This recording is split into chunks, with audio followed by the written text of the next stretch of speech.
Welcome back. This is Will Hemi. Just want to give you a little update on my situation. This night cam, the night front cam sucks on this thing. But, you know, I got my red light on, got my white light on too, and it's still doing whatever. But anyway, just want to bring you a little update. Well, I made a video last week, about 2 weeks ago, about the thermostats. And I had put a thermostat in here, and it was whack. It died quick. It just a bad batch. I mean, you know, stat's usually good, but that one died quick. I got like three weeks out of that bad boy, and it was just done. So I put the Mishimoto back in the car, and it works fine. It's been doing what it's supposed to do. It was, you know, 180 thermostat, 2 years old, still going, right? Anyway, since that time has passed, now I've been trying to get a smog check on this car, and I had a code that saying my exhaust heater was not working on exhaust heater. Oxygen sensor heater circuit was not low voltage. So I was dealing with that light. I got the shop to fix it. My man JJ fixed it. Found out what was wrong. Cleaned the terminals. All that was all good. Got it all back. But I had this troublesome code that was permanent in my PCM.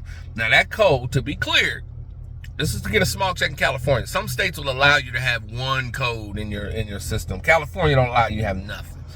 Anyway, to get that code cleared, I had to drive my car 200 some odd miles, you know, just over and over again. Just drive. Let it heat up, cool down, all that stuff. Cycle. So I finally got the code cleared, right?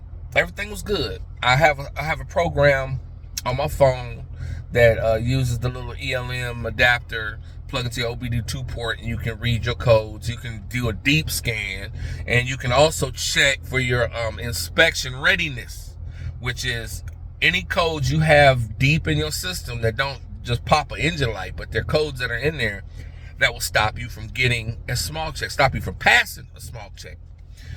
Anyway, I was all good, cleared. I checked my thing in the morning. I said, okay, I'm going to take the car today, and I'm going to drive it. I'm going to drive the car today. Usually I leave with my wife, but I'm going to drive it to work today.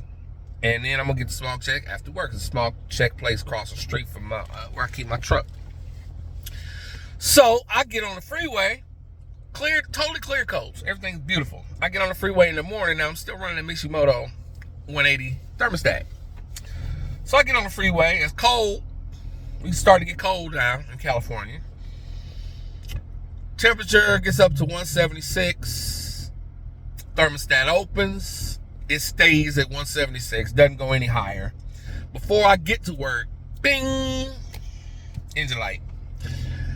The P0028 code. You know what that is? That is thermostat rationality.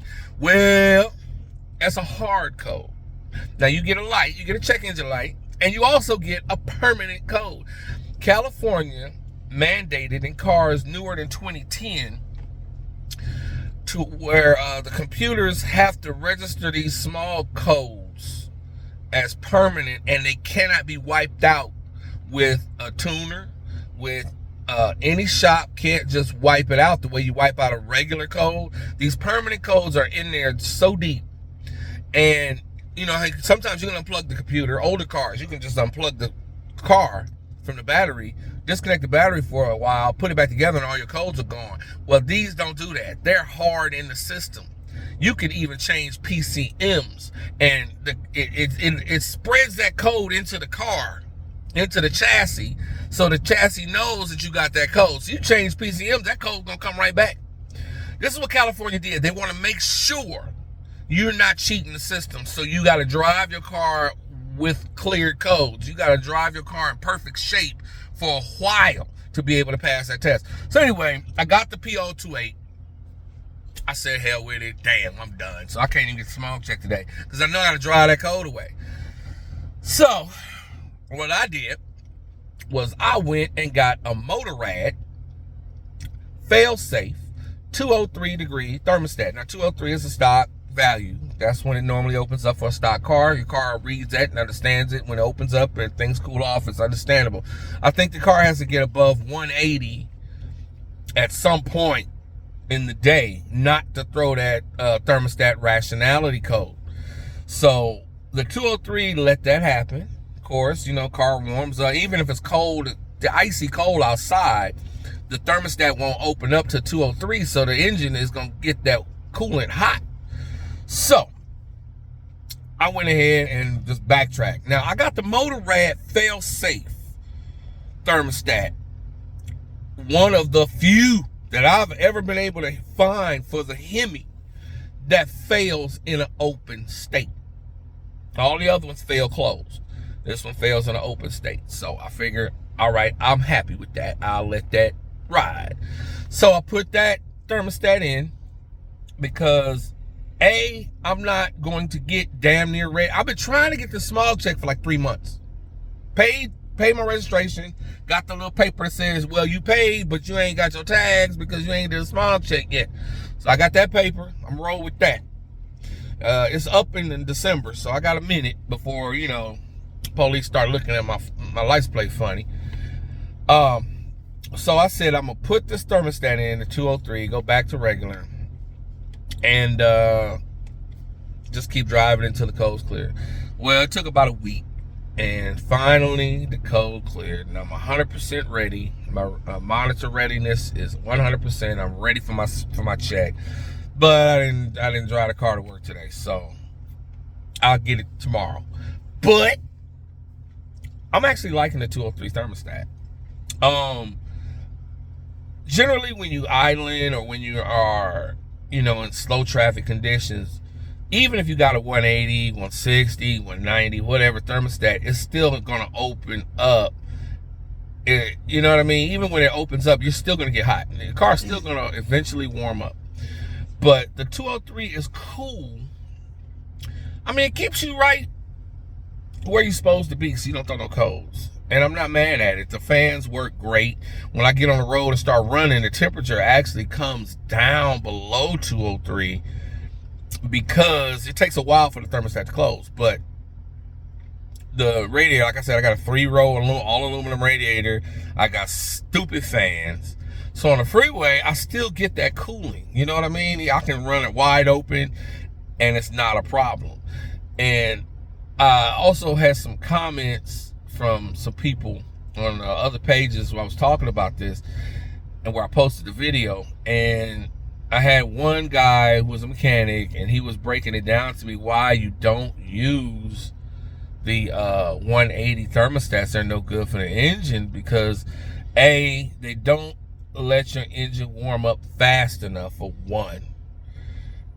You ride around cold a lot, and that changes things. It takes longer to get into the closed loop. It takes longer for your engine to properly lubricate itself, and you actually are wearing your engine more than if you let it warm up to a proper temperature.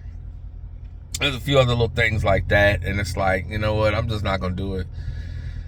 I'm gonna stick with the 203. I mean, I'm quite happy. I really am. Like, looky, I'm sitting here idling right now. It got up to 207. Now you hear the fans, it just kicked on. 217, I'm sorry. This is the average. This is about where it gets to and when the fans come on and start to run it down. And it happens pretty quick, pretty solid, you know what I'm saying? So I'm not mad at it. Like I said, the fan just kicked on, so it's gonna drop down about 208.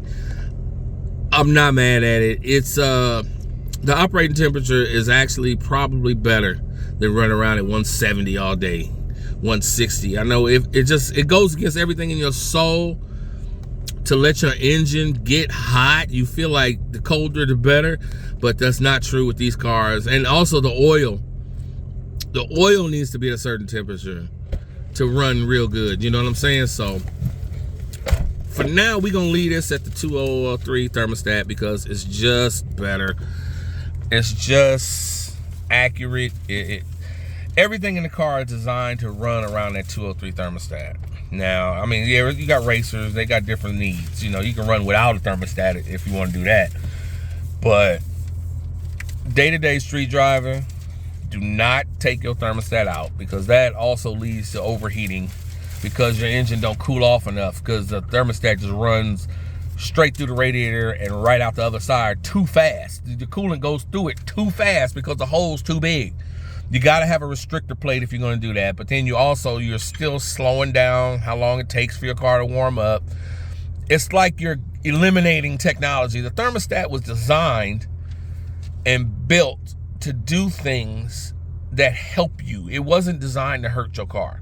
So to run without it, it's like you're saying, I don't want this technology. I don't want these things that are going to help my car run. Now, I would also love to see an actual, like an electric servo operated thermostat, something that you could really count on. You could tell when it opened and closed. You could even have a light on the dash to tell you when it's open, tell you when it's closed. It would open and close quickly. That's something I might design one day if I get around to it. I think that would be a little bit better help. You know, you'd have a instant alarm. You wouldn't have to wait for the car to realize that your thermostat wasn't working. On top of all of that, my other car, Jeep Liberty KK, I had given it to my daughter. You know, she's in her 20s and she needed a little something. I didn't want to roll around a Honda, so gave her that car. Well, it's dead now.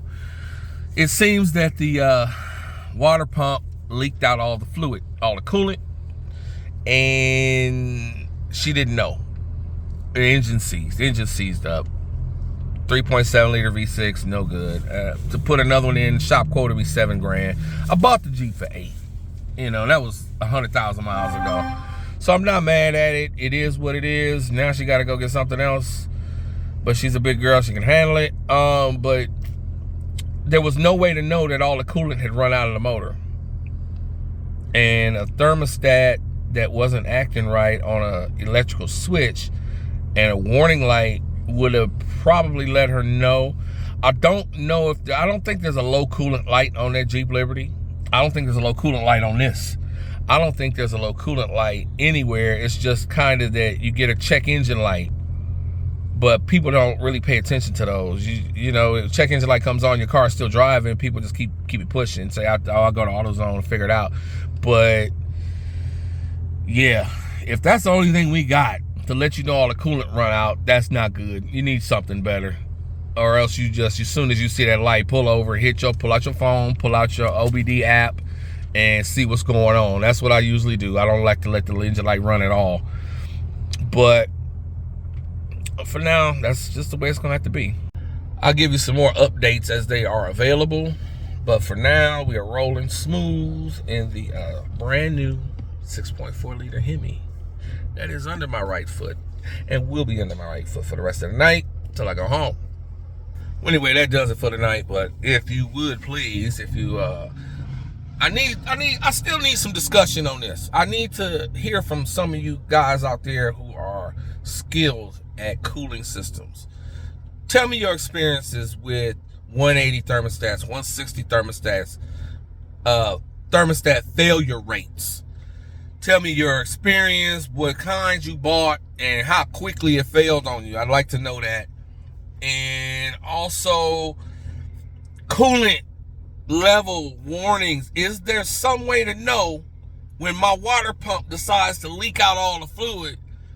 And how do I know? Because the temperature gauge is not going to read hot. It's going to read cold or nothing at all. So somebody tell me, please, in the comments, DM on Instagram, MQ Network, or Will Hemi Show. Either way, let me know what you think about this. And please, I need your comments, and I'll do another video and we'll discuss it. I might even put you on a live and let you holler at me real quick.